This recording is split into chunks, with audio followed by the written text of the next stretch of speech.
today we are going to start our next chapter of 7th class, that is lines and angles. Okay, so first of all, what is a line segment? Everybody knows what is a line. ठीक है, ये एक line है.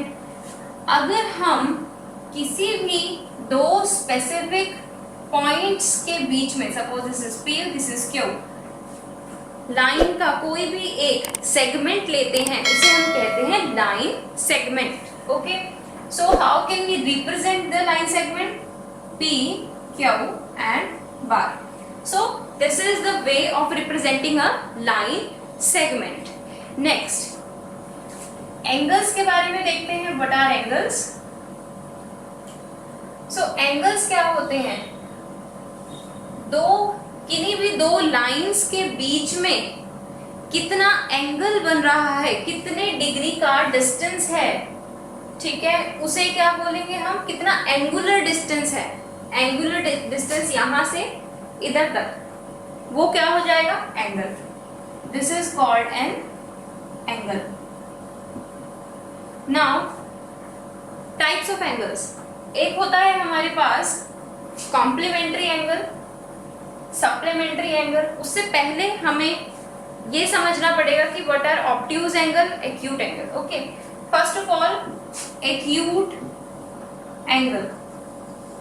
Acute angle वो होते हैं जो 90 degree से कम के होते हैं. ठीक है, आपके डिग्रीज क्या होते हैं? जैसे आप रिप्रेजेंट करते हो 1 degree, 2 degree, okay, 50 degree, 90 degree, तो ऐसे हम एंगल को रिप्रेजेंट करते हैं. नाउ एक्यूट एंगल क्या होता है? Angles less than 90 degree are called acute angles. Now obtuse angles क्या होते हैं? एंगल्स ग्रेटर देन 90 डिग्री, वो हो जाते हैं हमारे obtuse angle. Okay, now what are complementary angles and supplementary angles?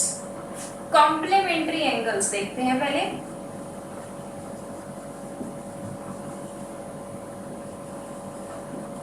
किन्हीं भी दो एंगल्स का सम अगर 90 आता है तो वो एंगल्स हो जाएंगे कॉम्प्लीमेंट्री एंगल्स. ठीक है, so the angles whose sum is 90 degree are called complementary angles. Here A and B are complementary angles.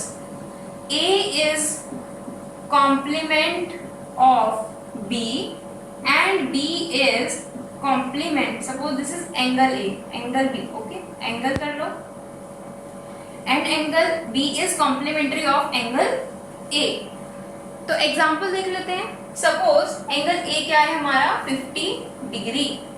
तो अगर एक एंगल 50 डिग्री है तो we have to find its complement. Okay, we know that sum of these two angles should be 90 degree. Okay, so one angle is 50. Automatically the other angle will be 40 degree. So 50 and 40 are complementary angles, and 50 is complement of 40 and 40 is complement of 50 degree. Okay, now take another example. Suppose 45 degree. So इसका complement क्या हो जाएगा?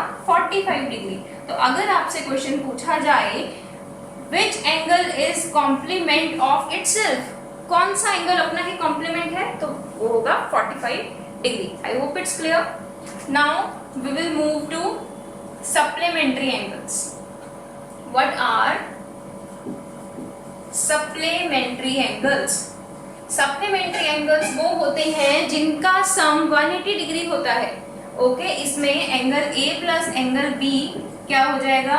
180 degree. Suppose तो वही हो जाएगा angle A supplement of angle B and angle B is supplement of angle A. Now suppose angle A is 80 degree. What will be the angle of B? What will be the supplement of 80? You will say supplement of 80 is 100 degree. Okay, so these are supplementary angle. Their sum should be 180 degree. Okay, now you can say 80 is supplement of 100 and 100 is supplement of 80. देखो इनका सम आ रहा है 180. Okay, कोई और example ले लो. अच्छा, अगर 90 की बात की जाए, 90 डिग्री का सप्लीमेंट कितना होगा? 90 degree. 90 90 180. Now if the question is asked that tell the supplement of 90 degree, okay, you will say 90 degree. Now which angle is supplement of itself? You will say 90 degree is supplement of itself. Okay, now हम pair of lines के बारे में पढ़ेंगे. Pair of lines. सबसे पहली चीज intersecting lines. Intersecting lines कौन सी होती हैं? इंटरसेक्ट करना मतलब कि ये क्या है? दो लाइंस आपस में इंटरसेक्ट कर रही हैं, एक दूसरे को कट कर रही हैं. These are intersecting lines. दूसरा केस हो जाता है हमारे पास ट्रांसवर्सल वाला. ट्रांसवर्सल के केस में क्या होता है? कोई भी दो लाइंस हैं, उन दोनों को एक लाइन, कॉमन लाइन कट कर रही है, दोनों को कट कर रही है. That line will be called transversal. Okay, that line is called transversal. Now अब हम कुछ ट्रांसवर्सल से रिलेटेड एंगल्स पढ़ेंगे. सपोज आपके पास है कोई भी दो lines. Suppose this is L, this is M and this is a transversal. Okay, कुछ एंगल्स बनाए हैं इस ट्रांसवर्सल ने इन दोनों लाइंस के साथ. Suppose this is angle 1, this is angle 2, this is 3, this is 4, this is 5, 6, 7 and 8. So these are the angles made by the transversal on these two lines, with these two lines. सबसे पहली बात, यहां पर angles का relation क्या होगा? ठीक है, और एंगल्स के नेम्स क्या होंगे? देखो, इंटीरियर एंगल देखो. सबसे पहले इन दो लाइंस के अंदर ट्रांसवर्सल के साथ जो एंगल्स बन रहे हैं वो कौन से हैं? तो आप कहोगे 3, 4, 5 and 6. So you can write it that internal angles या इंटीरियर एंगल्स. इंटीरियर एंगल्स कौन से हैं? 3, 4, 5 and 6. Now what are the exterior angles? Exterior angles are 1, 2, 7 and 8. 1, 2, 7 and 8 जो आउटसाइड एक्सटीरियर पर हैं. ठीक है, that is 1, 2, 7 and 8. Now vertically opposite angles देखो. Vertically opposite angles. Vertically opposite angles कौन से हैं यहाँ पर? जैसे कि 1 के साथ है 3, 2 के साथ 4, 6 के साथ 8 and 5 के साथ 7. मीन्स जब दो लाइंस इंटरसेक्ट करती हैं तो ऑपोजिट एंगल्स जो होते हैं, जिनका कॉमन वर्टेक्स होता है, वो क्या हो जाते हैं? हमारे वर्टिकली ऑपोजिट एंगल्स. ठीक है, नाउ वर्टिकली ऑपोजिट एंगल्स इसके अंदर कौन से हो गए? 1 के साथ है 3, 1 and 3, then 2 and 4, 2 and 4, here 5 and 7 and 6 and 8. So these are vertically opposite angles. Now adjacent angles की बात करते हैं. What are adjacent angles? देखो, एडजेसेंट एंगल्स क्या होते हैं? जिनका कॉमन वर्टेक्स तो होता है, लेकिन उनकी एक ना एक बॉर्डर, एक ना एक लाइन भी कॉमन होती है. जैसे वर्टिकली ऑपोजिट एंगल्स में क्या था? Only vertex was common, but in the adjacent angles एक वर्टेक्स भी कॉमन होगा और एक लाइन भी कॉमन होगी. जैसे कि एंगल 1 और angle 2. These are two adjacent angles. Adjacent मतलब नेबर. ओके, सी यहाँ पर एडजेसेंट एंगल कौन से हैं? 1 and 2. 1 and 2, here 2 and 3, 2 and 3, 3 and 4 भी हो सकते हैं और 4 and 1 भी हो सकते हैं। ऐसे ही यहाँ पर भी हम देख सकते हैं 5 और 6, 6 और 7, 7 और 8 और 8 और 5। तो 8 एडजेसेंट एंगल्स का पेयर हमें यहां से मिला। Okay, now next is corresponding angles के pair, pair of corresponding angles. Corresponding angles कौन से होंगे? 1 है, उसके करस्पॉन्डिंग एंगल है 5। ओके, 2 है, उसके करस्पॉन्डिंग एंगल है 6। मतलब कि जैसे कोई दो लाइंस है, उनको एक ट्रांसवर्सल कट कर रही है, तो एक ही साइड पर जो दो एंगल्स हैं वो क्या होंगे? Corresponding angles. सिमिलरली यहाँ जो एंगल है वो इसके करस्पॉन्डिंग एंगल होगा। Okay, so pair of corresponding angles हम लिख लेते हैं, पेयर्स ऑफ करस्पॉन्डिंग एंगल्स कौन कौन से हुए? 1 के साथ हुआ 5, 2 के साथ हुआ 6, सिमिलरली 3 के साथ हुआ 7 एंड 4 के साथ हुआ 8। So these are 4 pairs of corresponding angles.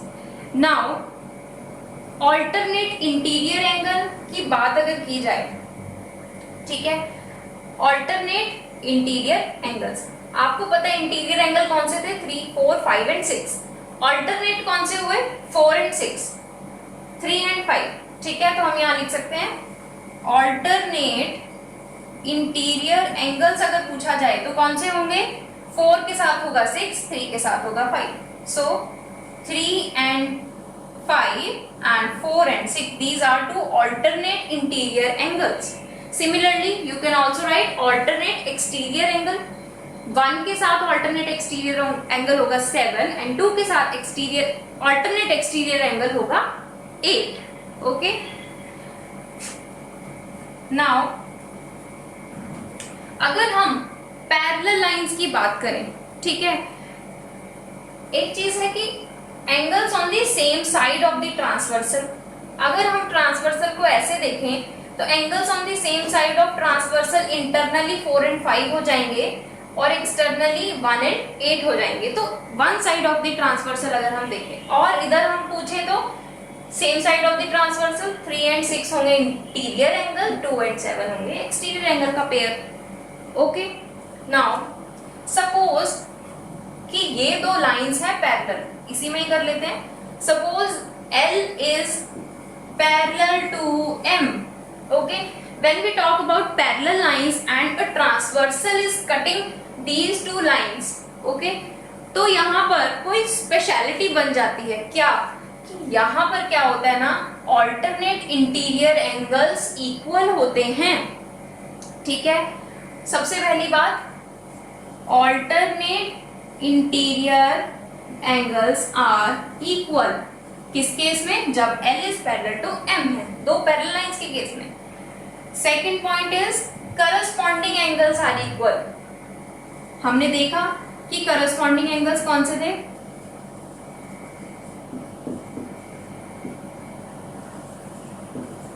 Now ये हो गए हमारे इक्वल, तो यानी कि alternate interior angle 4 and 6 are equal. तो हम ऐसे बना लेते हैं, 4 is equal to 6, 3 is equal to 5। Corresponding angles are equal, 1 is equal to 5, okay, and 4 is equal to 8। Now also 3 is equal to 7 and 6 is equal to 2. Now 6 is equal to 2. हमने angles mark कर लिए, तो यानी कि जो double lines वाले मैंने angle बनाए हैं वो सब इक्वल हैं और सिंगल वाले इक्वल हैं। नाउ द थिंग इज कि वर्टिकली ऑपोजिट एंगल्स भी इक्वल होते हैं हर केस में, चाहे लाइंस पैरेलल हों चाहे ना हो। Vertically opposite angles are always equal to each other. Okay. Now, also angle 4 plus angle 5 is equal to 180 degree. मतलब angles on the same side of the transversal sum उनका हो जाएगा 180। ओके, सो हम लिख सकते हैं sum of angles on the same side of the transversal are supplementary. Okay, तो यानी कि angle 4 plus angle 5 will be 180 degree, angle 3 plus angle 6 is equal to 180 degree. ऐसे ही एक्सटीरियर एंगल का भी हम सम लिख सकते हैं, वो भी क्या होंगे 180 डिग्री के इक्वल होगा। ठीक है, also linear pair we have missed. Linear pair में क्या होगा, दो एंगल्स मिलकर 180 डिग्री बना रहे हैं, मतलब एक लाइन बना रहे हैं। लीनियर का मतलब मेकिंग अ लाइन। ठीक है, तो ऐसे दो एंगल्स जो मिलकर एक लाइन बना रहे हैं, और लाइन हमेशा होती है 180 डिग्री की, 0 से स्टार्ट होकर 180 डिग्री तक जाती है, वो क्या होती है एक लाइन। और लाइन बनाने वाले कोई भी दो angle, suppose this is angle 1, this is angle 2, तो angle 1 and angle 2 are making a linear pair. ठीक है, तो हमेशा लीनियर पेयर एक 180 डिग्री का एंगल बना रहे होते हैं, एक लाइन बना रहे होते हैं, and they are always supplementary. Okay, now suppose there is a question that there is a line, okay, these are some angles, suppose this is 60 degree, this is 70 degree, what will be the measure of this angle, x degree। so you know एक line बन रही है और एक line हमेशा 180 degree की होती है। you will say that 70 degree plus x degree plus 60 degree is equal to 180 degree, and you will get x degree is equal to 50 degree। okay, so ऐसे हम निकालेंगे अपना थर्ड एंगल। ठीक है, I hope now you can try your questions. Thank you.